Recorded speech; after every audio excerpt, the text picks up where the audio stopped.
Good evening and welcome. Well, I say good evening, but that's a freaking understatement because it's like 3 a.m.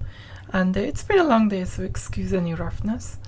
Anyway, today's video is going to be pretty exciting for me because I've got a few things to show you, and one of them is pretty cool. It's like big and heavy and cool, and and actually it's a gift from a friend of mine who is a vintage collector.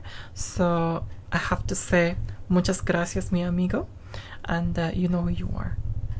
Right, so I'm excited to show you. Let's go see.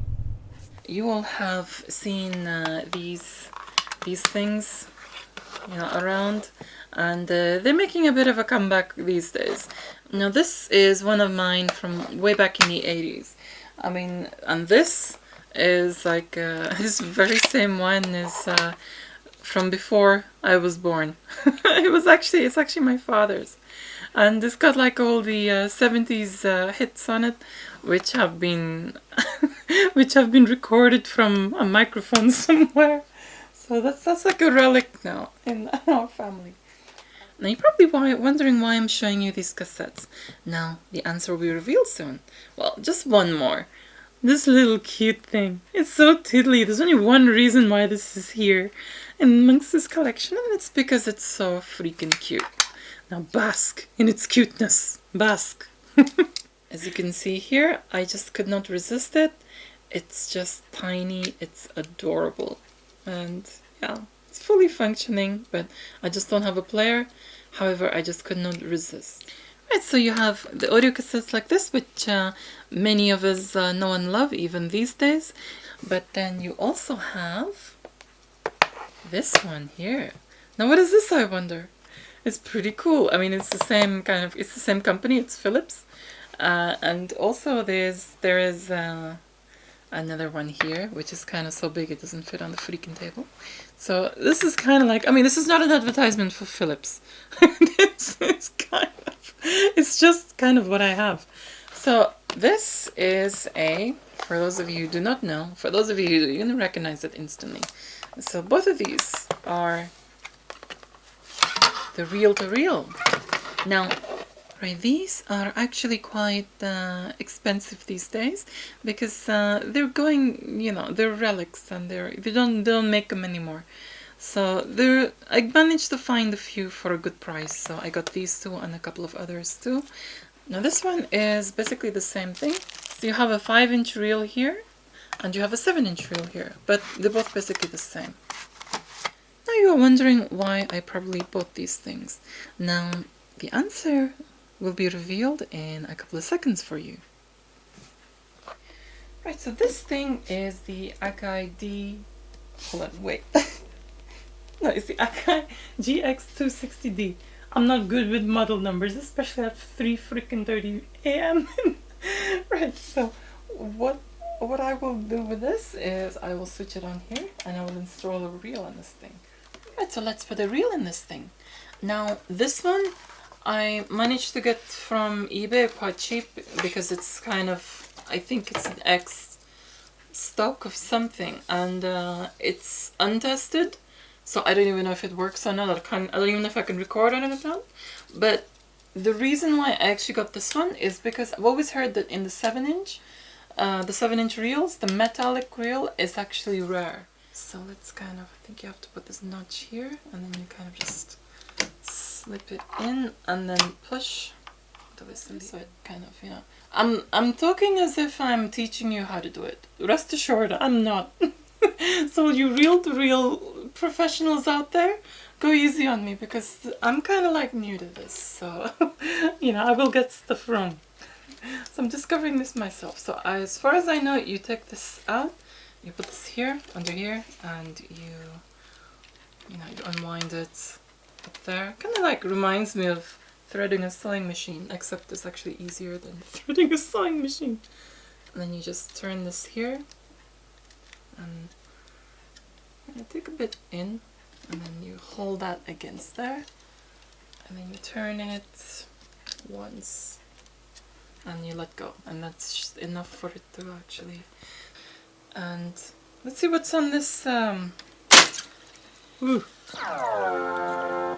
Okay. Okay, cool. It's got some songs in it.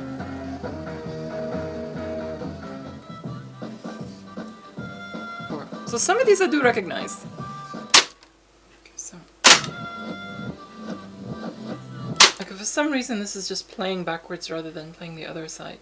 Unless unless this tape has had some.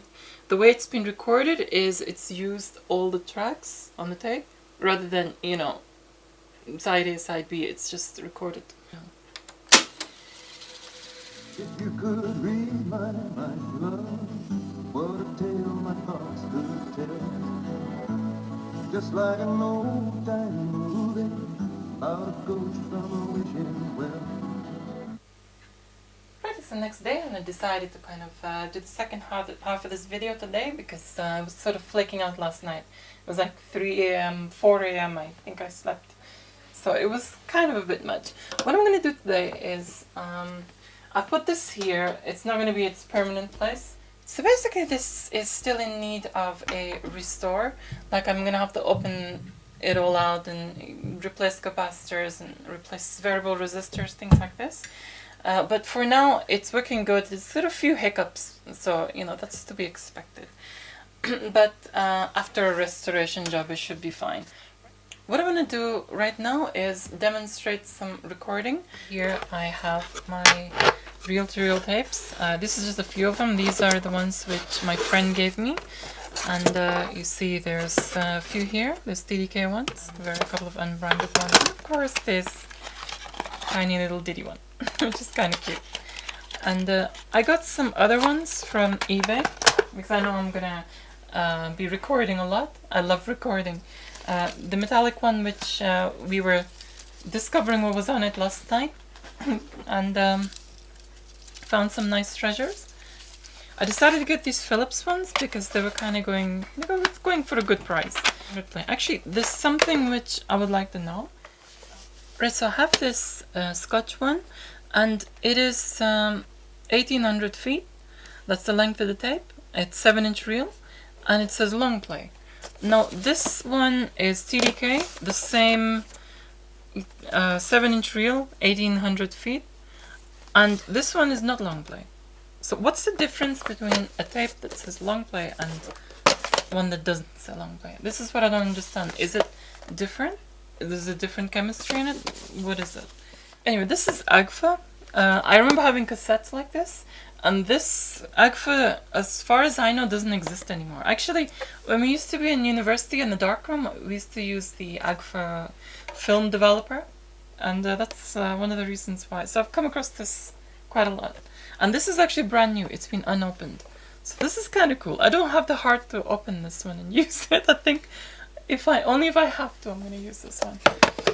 Basically, what I want to do after my restoration of my reel-to-reel is archive my records, and you will see why I want to do that, you know, in a minute when I demonstrate the recording. Okay, today what I will do is I will do a recording on this one.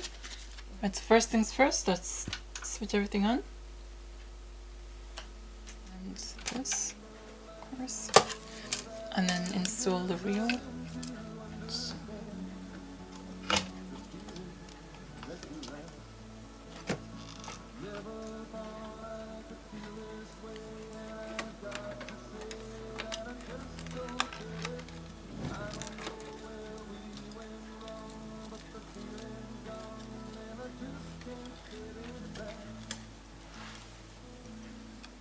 See what's on this thing.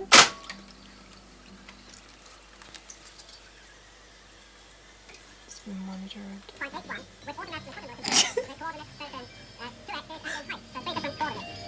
Okay, there's two things recorded simultaneously on different speeds. Yeah, I very accurately fixed from orbital. Right, okay, there's vocals recorded on the right channel, and there is the music recorded in the left channel, both on completely different speeds. Now, why someone would do that, I have no idea. Vocals on this. Scientific experiments to be left on the surface of the moon. Something about scientific experiments on the surface of the moon. So with music in the background on a different speed. I've got no idea why someone would do that, but okay. let's use this as my test tape. Okay, so let's choose Jean Hammer's Tubbs and Valerie. Actually,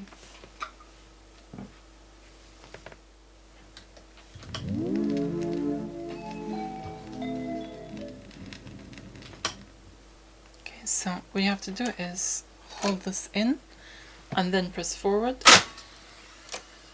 Took me a few tries to figure that one out. So you have to hold it in and then press it. And just let some of it spin, and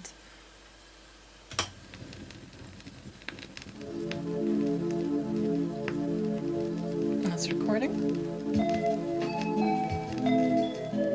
Now this monitor switch here, if I click on the tape, basically this has a record head and a play head separate. So you can actually play the tape while it's recording, which is such a cool thing. Which you cannot do that with, you know, these compact cassettes at all, because the record head and the play head is exactly the same. So basically it's recording it here and playing it here directly as it's recording it. So this is what I call true monitoring. You know exactly how it's going to sound on the tape because it's playing it from the tape. So besides, you know, being a little quieter on the tape, I don't see any difference in, I don't hear any difference in quality, because it's just as clear. The trebles are up, the bass is fine, everything is perfectly fine. So let's say I'm like fearing my records are gonna wear out, things like that. What I'll do is just stick it on a reel, and I can play it on this. And this is the first time actually I've had a high quality analog recorder. So this is, yeah, I'm really excited about this, to be able to like play things back at vinyl quality, because even on this thing you have a metal tape. Okay, it's good, but this is still far superior because you have the tape running at a faster speed, you have the tape thicker, and there is, okay, the song is finished, so I need to kind of like, you know. Right, so what I will do now is I will show you the actual difference between the slow and the fast, as in the slow speed, fast speed. So the long play, short play, I should say. And we'll just choose another record for this.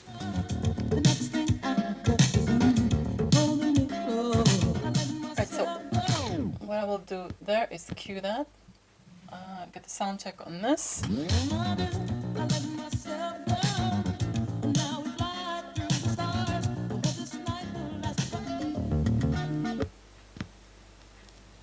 Now,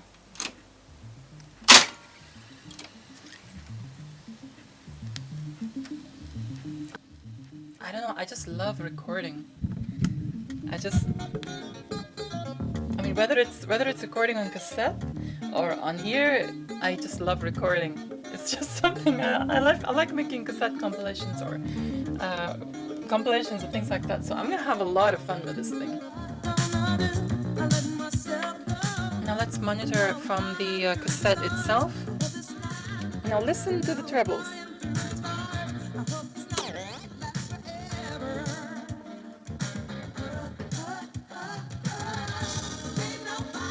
Just on the slower speed.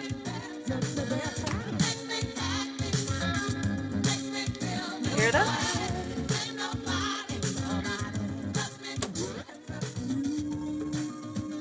The quality is much lower and the trebles are less. You can tell in the trebles. The trebles give it away, you know, more. So basically, okay, let's just kind of stop this recording.